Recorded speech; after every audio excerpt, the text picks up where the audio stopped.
Hay personas en el planeta que abandonan su hogar no por una guerra, más bien por la fuerza de la naturaleza impulsada por la crisis climática. Esta es la realidad de millones de personas en la región de Asia-Pacífico.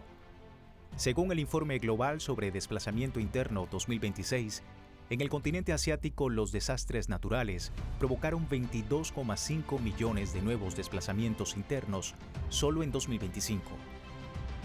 Pero al enfocarnos específicamente en la región de Asia-Pacífico, que incluye desde Filipinas e Indonesia hasta Papúa Nueva Guinea, Vietnam y las islas del Pacífico, la cifra asciende a 17,3 millones de personas afectadas directamente por tifones, inundaciones, erosión costera y aumento del nivel del mar. Es decir, Asia-Pacífico concentra el 77% del desplazamiento climático mundial. Y no es casualidad. Hablamos de un océano Pacífico que se calienta un 30% más rápido que el resto, de naciones insulares que literalmente están desapareciendo bajo el agua y de comunidades pesqueras que ya no reconocen sus propias costas. La fotografía es clara. Mientras otras regiones sufren emergencias esporádicas, Asia-Pacífico vive una catástrofe diaria y silenciosa. ¿Pero qué está pasando exactamente en Asia-Pacífico para que sea el epicentro de una tragedia? Al parecer la respuesta está en el mar. Científicos advierten que el ciclo climático del Pacífico se ha roto. Actualmente la región está en alerta máxima porque se espera la transición de condiciones regulares a un nuevo episodio del fenómeno conocido como El Niño. Sobre este tema, los modelos científicos de Europa y Estados Unidos, que capturan los extensos sistemas meteorológicos que pueden abarcar un continente, hablan de un posible super El Niño. Esto para finales de 2026, con temperaturas oceánicas que podrían superar los 2 grados centígrados por encima de lo normal. Esto no es un simple aumento de temperatura. Significa lluvias torrenciales en el Pacífico Occidental, desde Filipinas hasta Papúa Nueva Guinea, que arrasan con puentes, arrozales y viviendas, mientras que el Pacífico Ecuatorial, como por ejemplo Kiribati o también la zona de Tuvalu, las sequías ahí podrían ser tan extremas que el agua potable se convertiría en un lujo. La expectativa es alarmante. El llamado Anillo de Fuego, es decir, la zona sísmica y volcánica más activa e importante de la Tierra, no solo tiembla, ahora también se ahoga. Estamos viviendo en un péndulo climático que está a punto de romperse y Asia-Pacífico es su escenario principal. El Asia-Pacífico es una de las regiones más extensas y vulnerables del planeta. Sus habitantes dependen del mar para comer, trabajar y vivir. Pero ese mar, que durante siglos ha sido fuente de vida, se ha convertido en una amenaza constante debido a la crisis climática. Los informes más recientes nos indican que hay millones de personas desplazadas en esta zona. En el mundo, de acuerdo a esta agencia de las Naciones Unidas para los Refugiados, hay 117 millones de personas que han sido desplazadas forzosamente por asuntos del cambio climático que se ven además agravadas por asuntos de la violencia que se padece en distintos países. Por supuesto en Asia, como bien lo señalas, y por supuesto en otras partes del planeta. La región de Asia-Pacífico abarca los países y territorios bañados por el Océano Pacífico en su lado occidental y central. Incluye desde el sudeste asiático, Filipinas, Indonesia, Vietnam y Tailandia, hasta el este de Asia, es decir, China, Japón y Corea, pasando por Australia, Nueva Zelanda y fundamentalmente las naciones insulares del Pacífico, Fiji, Papúa Nueva Guinea, Islas Salomón, Vanuatu, Tuvalu, Kiribati, Samoa, Tonga y la República de las Islas Marshall, entre muchas otras. El Océano Pacífico es el termómetro del planeta y su temperatura no para de subir. Los informes de la Organización Meteorológica Mundial y del Foro de Perspectivas Climáticas de las Islas del Pacífico, reunido en Fiji en mayo de 2026, confirman que entre octubre de 2025 y abril de 2026 se registró una frecuencia alarmante de lluvias extremas, olas de calor marinas y peligros costeros en toda la Melanesia, Micronesia y Polinesia. Yo creo que el abordar las problemáticas específicas de las poblaciones es algo muy importante. El contar las historias que viven y que padecen las personas todos los días, eso nos va a ayudar a sensibilizar al resto de la humanidad ante este problema que enfrentan de manera catastrófica distintas regiones y poblaciones. Estas altas temperaturas traen como consecuencia que en Papúa Nueva Guinea, por ejemplo, una luz en la comunidad rural de Cucas causó la muerte de 21 personas y 6 más fallecieron por inundaciones en la provincia de Madang. En Fiji, Vanuatu y las Islas Salomón también se reportaron víctimas fatales por desborde de ríos. En Niue cayeron más de 700 milímetros de lluvia en noviembre del año 2025, la cifra mensual más alta en más de 120 años. En Tuvalu, un evento de vientos extremos dañó gravemente 49 viviendas en la isla de Nanumea y otras 52 están en evaluación. Las llamadas mareas de rey, que son excepcionalmente altas o bajas, que ocurren de forma natural, inundaron zonas bajas del país insular. Eso va a ayudar mucho para entender y poder comprender la verdadera dimensión del cambio climático, que no es solo porque hay muchas lluvias o mucho calor en las zonas urbanas, sino que está afectando el modo de vida de las personas y su vida. De hecho, cada vez más personas mueren por las olas de calor y cada vez más personas mueren por los desastres hidroclimáticos extremos. Y no es solo la lluvia. Las temperaturas de la superficie del océano están por encima de lo normal en gran parte del Pacífico Occidental, Norte y Sur. En los estados federados de Micronesia y las Islas Marshall, las olas de calor marinas alcanzaron la categoría fuerte en marzo de 2026. Esto no es un fenómeno pasajero, es la nueva normalidad, indican los expertos. En el caso de algunas islas de Asia, por ejemplo, el incremento del nivel del mar, eso es realmente catastrófico y ha afectado el sustento de vida de muchas comunidades. Entonces se tienen que establecer fondos de apoyo y de ayuda para las familias que se ven afectadas en su sustento. Entonces yo creo que esas medidas a nivel internacional y regional deben de implementarse, por supuesto, fundamentalmente en las zonas que se ven en peligro ante el incremento del nivel del mar, pero también en países donde los efectos de los desastres hidroclimáticos extremos son ya ahora parte de la cotidianidad año con año en estas regiones. Según el Informe Global sobre Desplazamiento Interno 2026, en el continente asiático los desastres naturales provocaron más de 22 millones de nuevos desplazamientos internos en el año pasado. Solamente en la región de Asia-Pacífico, la cifra asciende a más de 17 millones de personas afectadas directamente por fenómenos naturales que se activan por la crisis climática. La Comisión Económica y Social para Asia y el Pacífico advierte que los extremos climáticos están intensificando el ingreso de agua a los sistemas de drenaje en más de un 53% y que para 2050 cientos de miles de personas en provincias costeras de China, India, Bangladesh y Vietnam estarán expuestas a inundaciones costeras de medio metro o más. En el caso de países como Nepal o Bangladesh, donde se están acabando o derritiendo los glaciares de las grandes montañas, eso está afectando a comunidades de millones de personas y afecta por varios aspectos. Por una, el deshielo de repente catastrófico que inunda y que ocasiona derrumbes y desplazamientos de suelos. Y por otro lado, las grandes tormentas que han ocurrido en los últimos años en países como Pakistán y la India. En ciertas regiones de estos dos países se han vivido algunas de las inundaciones y tormentas más catastróficas de su historia que han costado la vida de miles de personas. Muchas de estas comunidades huyen de estas zonas de riesgo y se tienen que refugiar en otras regiones de sus propios países.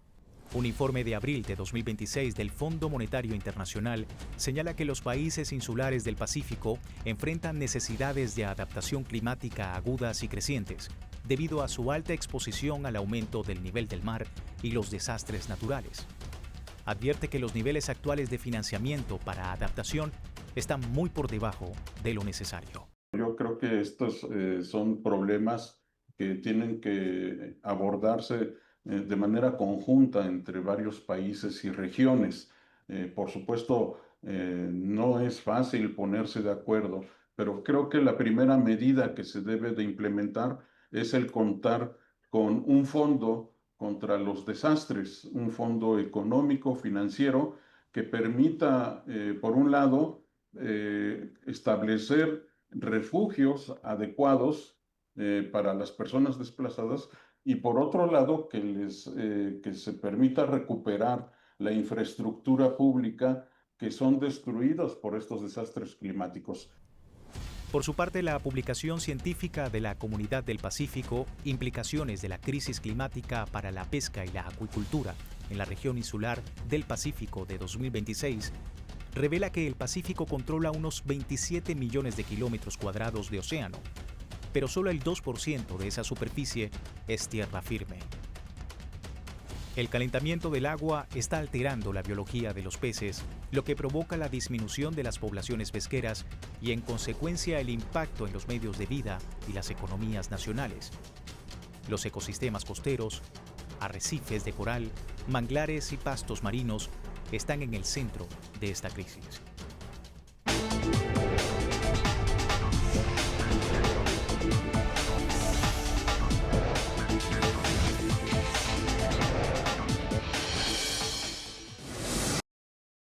Los informes más recientes ya no hablan de amenazas, sino de números concretos. El Observatorio de Desplazamiento Interno señala que, dentro de Asia-Pacífico, hay zonas específicas que sufren grandemente. Por ejemplo, Filipinas reportó 4,5 millones de desplazados por tifones solo el año pasado. Indonesia superó los 3,2 millones por inundaciones y deslizamientos. Y Bangladesh, aunque en el límite del Índico, también es arrastrada por los cambios estacionales potenciados por el Pacífico. Pero el caso más dramático es el de las naciones insulares del Pacífico, como por ejemplo Tuvalu o Kiribati y las Islas Salomón, en donde comunidades enteras han sido reubicadas por la fuerza debido al aumento del nivel del mar. Sin embargo, hay un punto crítico: la falta de previsión. En toda la región de Asia-Pacífico se debería tener un plan más contundente sobre movilidad climática.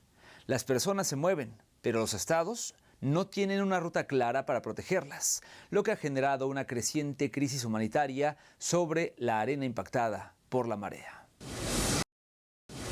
Sequías que matan cosechas, ciclones que borran pueblos enteros y un mar que avanza sin piedad es lo que se vive en la región del Asia-Pacífico. Uno de los casos más extremos está ocurriendo en Bangladesh. El aumento del nivel del mar está salinizando los suelos y el agua dulce en el delta del Ganges. Según la Organización Internacional para las Migraciones, entre 2010 y 2021, más de 4,5 millones de bangladíes se desplazaron internamente por eventos climáticos. Muchos terminan en barrios marginales de Dhaka, sin derechos ni planes de reubicación.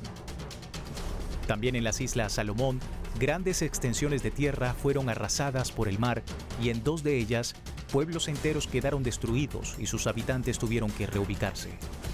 Una de ellas fue la isla de Nuatambu, hogar de 25 familias que perdió 11 casas y la mitad de su superficie habitable en 2011, indican investigaciones de revistas científicas.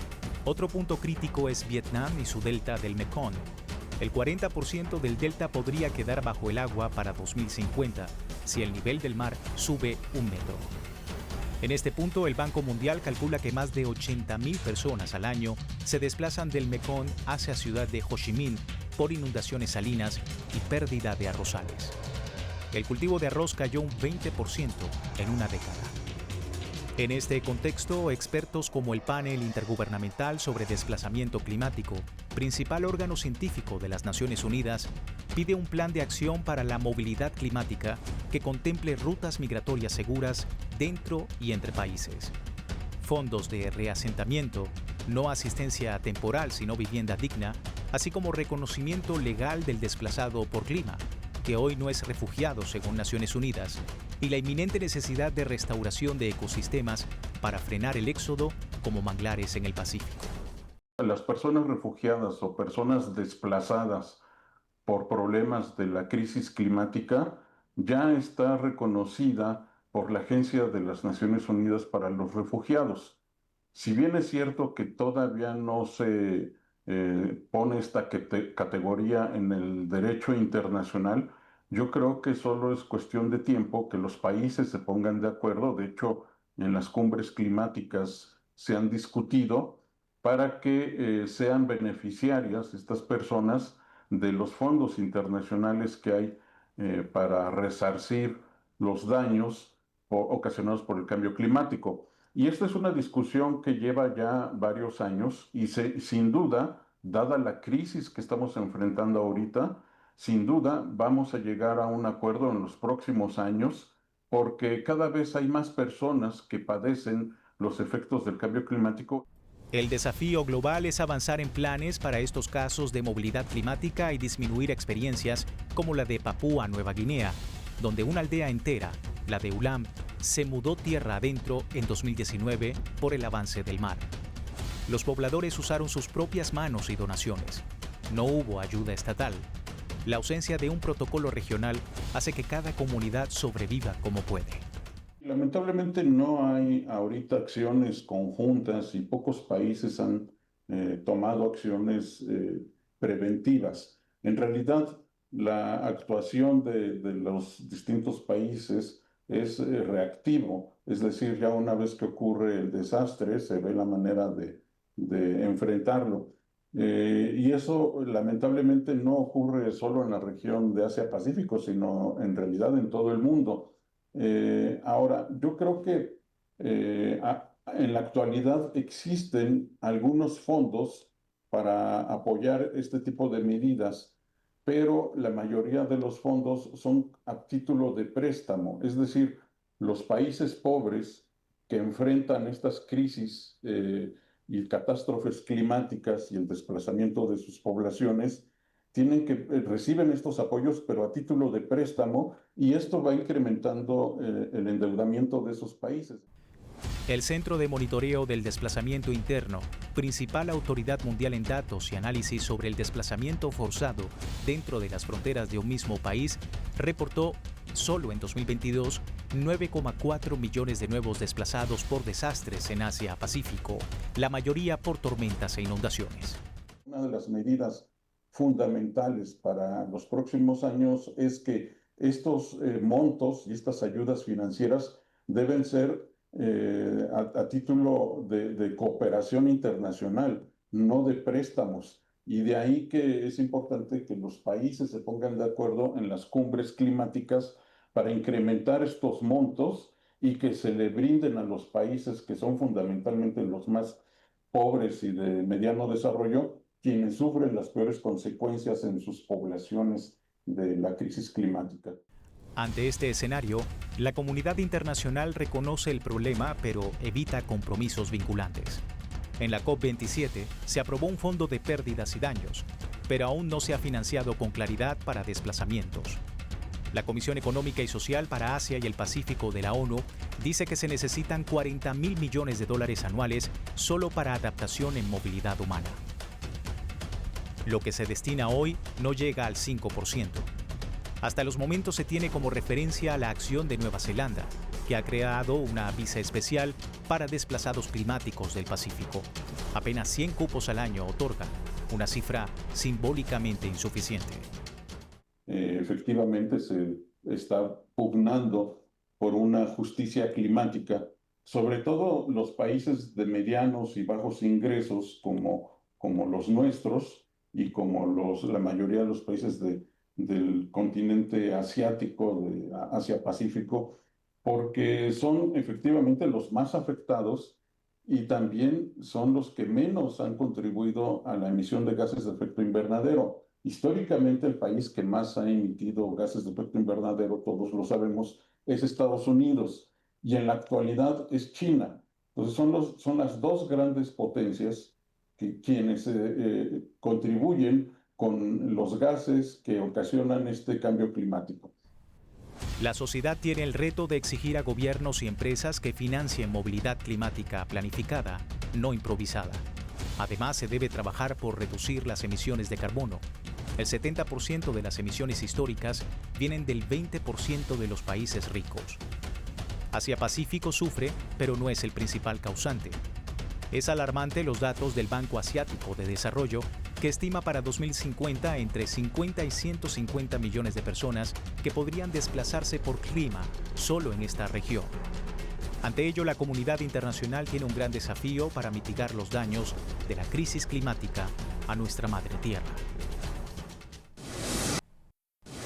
No podemos normalizar que las acciones que causan la crisis climática nos arrebaten el derecho a un territorio.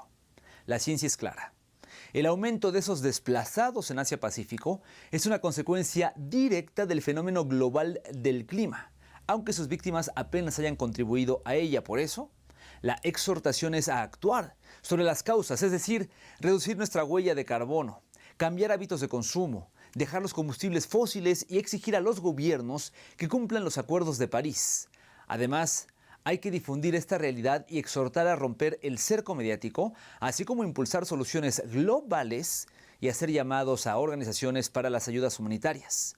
Porque el Pacífico no es solo un mapa, es el hogar de millones de seres humanos. Ayudar a un desplazado climático es justicia climática. Gracias por acompañarnos.